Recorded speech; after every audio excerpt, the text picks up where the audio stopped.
अस्सलामुअलैकुम नाजरीन, आप देख रहे हैं हवास बाख्ता हकाइक और मैं हूं हाफिज सिराजुल हक फारूकी। नाजरीन, क्या आप हजरात को मालूम है कि रूस दुनिया का सर्द तरीन मुल्क है, लेकिन वहां पर कोरोना नहीं। तुर्की में भी सर्दी किसी कम दर्जे की नहीं, लेकिन वहां पर भी कोरोना नहीं।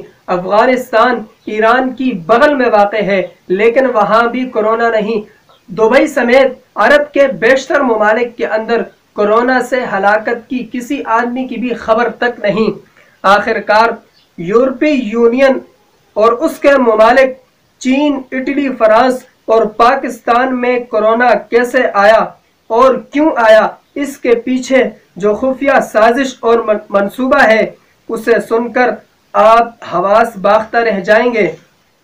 जी हाँ, मुआशी रीछ समझा जाने वाला चीन इस वक्त तिजारत का सरदार बनता जा रहा है और अमेरिका को ये बात बर्दाश्त नहीं, और न ही अमेरिका चीन से लड़ने के मूड में था।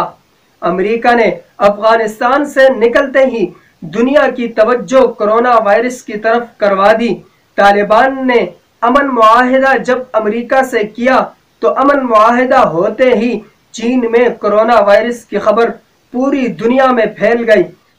चीन को अमेरिका सुपर पावर बनने से रोकना चाह रहा था और इस काम के लिए अमेरिका अकेला काफी नहीं था। अमेरिका ने चीनी माइशत को कंगाल करने के लिए अपने साथ बरतानिया और इसराइल को भी मिला लिया। तयशुदा प्लान के मुताबिक कोरोना वायरस को चीन के शहर वुहान में मिलिट्री मशकों के दौरान छोड़ा गया। अमेरिकन फौज के वापस जाते ही कोरोना वायरस ने सर उठा लिया।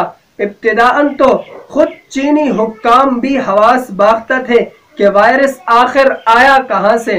कोरोना के मुताल्लिक खबरों को चीन ने रोकने की कोशिश तो की, लेकिन इस वक्त तक अमेरिका के ज़ेरे असर मीडिया ने इस बात को दुनिया भर में उछाल दिया था। अमेरिका अपने पहले हदफ में कामयाब हुआ और चीन पूरी दुनिया में मशकूक हो गया। कोरोना वायरस चीन से निकलकर इटली, फ्रांस, जापान, जर्मनी और ईरान तक पहुंच गया। जब इन ममालिक में हलाकतों की खबर आने लगी तो अमेरिका ने IMF, वर्ल्ड बैंक और आलमी इदारा सेहत को खुफिया पैगामात के जरिए इन ममालिक को इमदाद देने के ऐलान का कहा, जिनमें बरतानिया सरे फरिश्ता। इमदाद का ऐलान होते ही उन ममालिक में भी कोरोना वायरस की खबरें आने लग गईं, जहां पर कोरोना का एक भी केस रजिस्टर नहीं था। बरतानिया के यूरोपीय यूनियन से निकलते ही अमेरिका ने उसके साथ हाथ मिला लिया और कहा कि छोड़ो यूरोपीय यूनियन और उसकी हुकूमत को, आओ मिलकर पूरी दुनिया पर हुकूमत करते हैं। अमेरिका और बरतानिया के ताल्लुकात का अंदाज़ा इस बात से लगाया जा सकता है कि अमेरिका ने यूरोपीय यूनियन के अफराद पर अमेरिका में दुखूल की मुकम्मल पाबंदी लगा दी, जबकि बरतानिया के बाशिंदों पर दुखूल और खुरूज की मुकम्मल छूट थी। अब हालात ये हैं कि अमेरिका ने सारी दुनिया को इमदाद का लालच देकर वायरस ज़दा बना डाला है।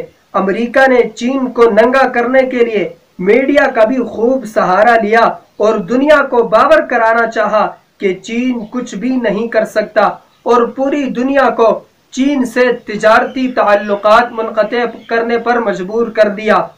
अब आगे बचा पाकिस्तान, जहां चीन के खरबों डॉलर की तिजारत चल रही है, और जब चीन से माल आना बंद हो गया पाकिस्तान में, तो हुकूमत ने बगैर सोचे समझे पूरे मुल्क में लॉकडाउन का ऐलान कर दिया।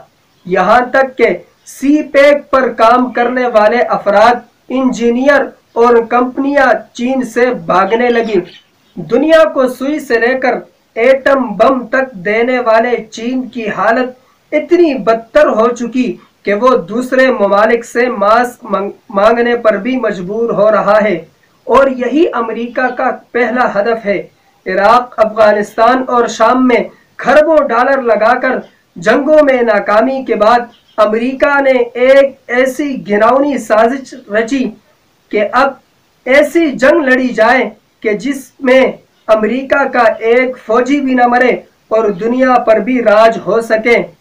کئی سالوں سے بے نتیجہ جنگوں میں کھربوں ڈالر ضائع کرنے والا امریکہ کسی طرح اپنا نقصان پورا کرنا چاہتا تھا اور اس کے لیے اسے تجارت کا سہارا چاہیے تھا، لیکن چین اس کے سامنے پہاڑ کی طرح کھڑا تھا۔ بالآخر امریکہ چین سے جنگ لڑے بغیر اس جنگ میں کامیابی سمیٹنے کی ناکام کوشش میں کسی حد تک کامیاب ہو چکا ہے اور چین جیسے تجارتی ریچھ کو پاؤں کے بل بٹھانے پر مجبور کر دیا ہے۔ حکومت پاکستان کو چاہیے کہ اس مشکل وقت میں چین کا ساتھ دے اور ملک میں پھیلائی گئی کورونا وائرس کے نام پر افراتفری کو کسی طرح ختم کریں۔